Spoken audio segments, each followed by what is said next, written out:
Hello. So in this video we're going to talk about the play Reverb-ber-ber-rations by Spiderwoman Theater. Spiderwoman Theater is a group made up of Lisa Mayo, Gloria Miguel, and Muriel Miguel.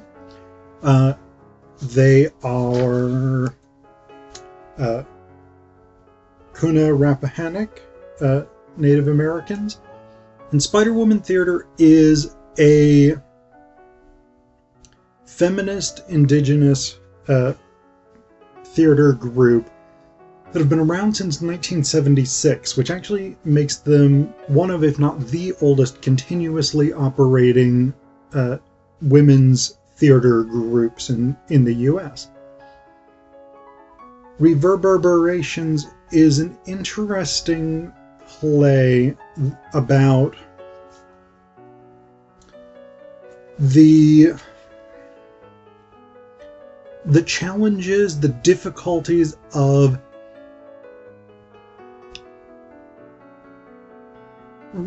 what a lot of Indigenous theorists call Indigenous resurgence, which is basically the return to the values, the traditions, the ideals, particularly ideals of social justice, of equality, of democratic leadership, etc., etc., that traditionally shaped many First Nations and Native American cultures before the introduction of European cultures to North America. This particular play is really interested in spirituality as a tool for reconnecting with Indigenous heritage and reconnecting with a sense of self that's rooted in pride in one's heritage, one's Indigenous heritage specifically. And that's an important thing because of the centuries-long history of Indigenous traditions being denigrated, being villainized, being caricatured, negatively stereotyped, in addition to outright criminalization of Indigenous practices, of cultural erasure, and out-and-out genocide against Indigenous North Americans. So Reverb-ber-ber-rations is part of this large-scale attempt among contemporary Indigenous performers, thinkers, leaders, etc., etc., to try and re-legitimize their own cultures.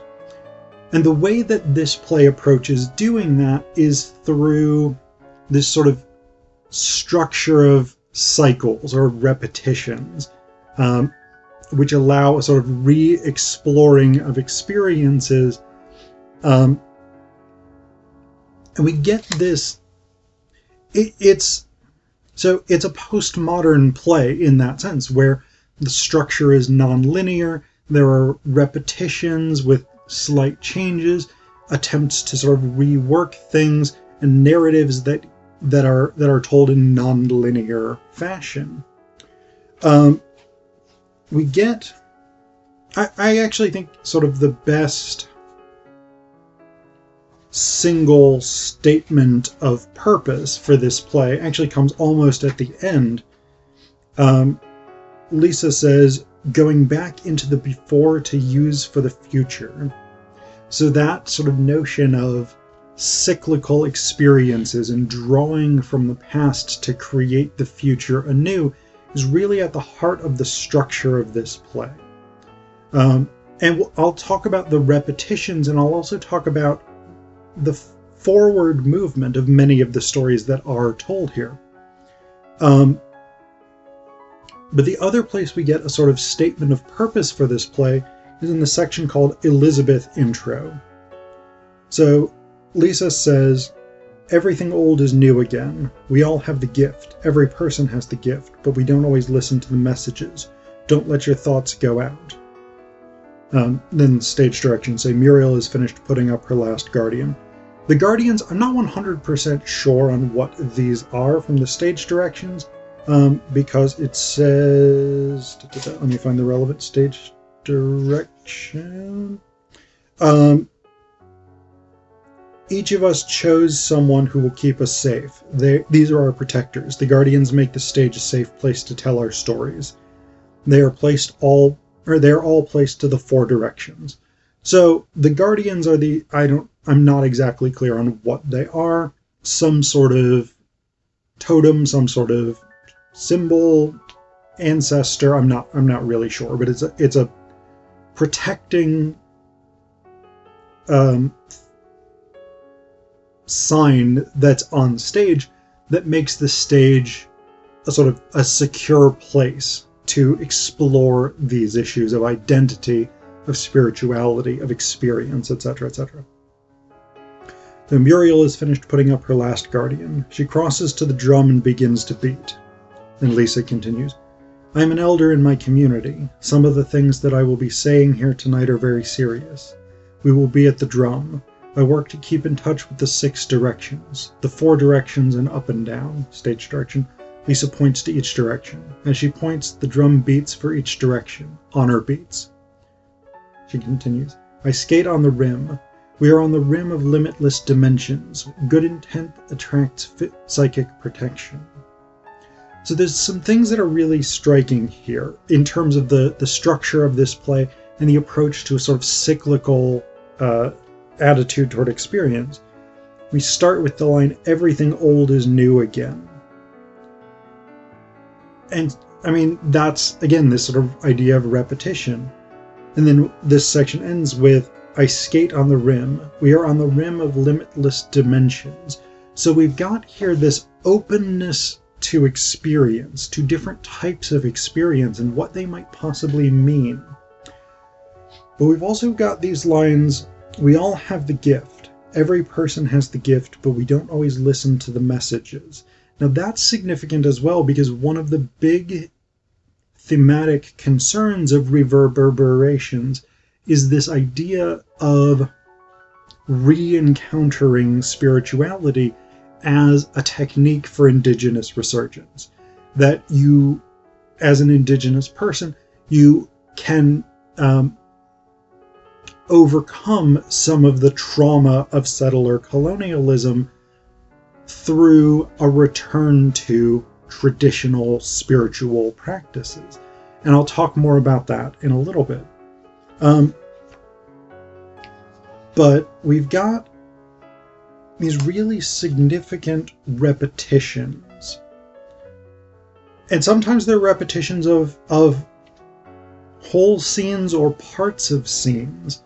Sometimes they're on the level of individual words or phrases. So the Tea Party scene is the most significant example of repetition of a scene. We have Tea Party 1, 2, 3, and 4, and each one presents a condensed, slightly altered version of the same basic text. So we have that repetition.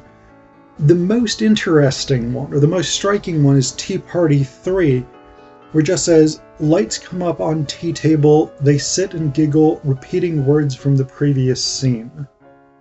So here there's nothing even written out as a new scene. It's simply a stage direction that says they repeat. So again, we have these sort of returns to things that we've already seen. A repetition, a re-performance of previously spoken dialogue, previously acted gestures, etc., etc. And this is part of the cyclical component. And we can see here these, or we get from this these sort of ideas of like the cycles of nature, the cycles of life, but also cycles of spirituality, cycles of growth and rebirth and things like this, all of which are played out through the return to these scenes, the return to these phrases that we get. But we've also got this on the level of individual language. And I think we get this most distinctly in the scene called Grandma, So it starts with the stage directions, and then this is a monologue by Muriel. So Muriel stands and crosses to center stage with her bull roar. She kneels and swings the bull roar in a circle above her head until it begins to hum. She stops. A bull roar is an instrument of wood or paper suspended on a string. It is swung in the air, creating a humming sound. Bull roars call spirits. And here's the monologue. My eyes start to go unfocused. I blink. Somebody came inside. A door opened. This person came in from the back. I was still seeing out of my eyes as Muriel, but there was another person inside. My head split open and fell to the floor. My head split open and fell to the floor. That soft spot opened up. That soft spot separated. My head split open and fell to the floor. My head split open and fell to the floor. My skull separated from the top of my head all the way to the bottom of my head, and my skull split open. My head split open and fell to the floor, and my grandmother stepped into my head. My head split open and fell to the floor. My head split open and fell to the floor. Behind my eyes, my grandmother was stepping into my head. I was still Muriel. The sound of wind whistling through gauze, the sound of my heart thumping, the sound of blood whistling through my ears. My head split open and fell to the floor. My head split open and fell to the floor. My grandmother stepped into my head, and behind my eyes, the voice, I was still Muriel. The contour of my face changed. Behind my eyes were my grandmother. I was still Muriel. The voice that went through the gauze and the blood and the heart thumping, the sound of my heart through the gauze. The voice I heard from behind my eyes changed. This voice changed. My head split open and fell to the floor. My head split open and fell to the floor. My whole face became another face. My voice became different. I changed. My head split open and fell to the floor. My head split open and fell to the floor. And that was the day my head split open and fell to the floor and my grandmother came inside. So, we've got a ton of repetitions here. It's almost like a chant, almost like a religious ceremony, in the repetitions of words, the repetitions of phrases. And I think part of this is serving a ceremonial purpose. It is a sort of ritualized aspect, but also because we have these repetitions of language that work more or less in the same way as the repetition of whole scenes, we're getting, again, that cyclical element here, the re-performance. So it's a really well-constructed play in that sense, because we have those two different elements here.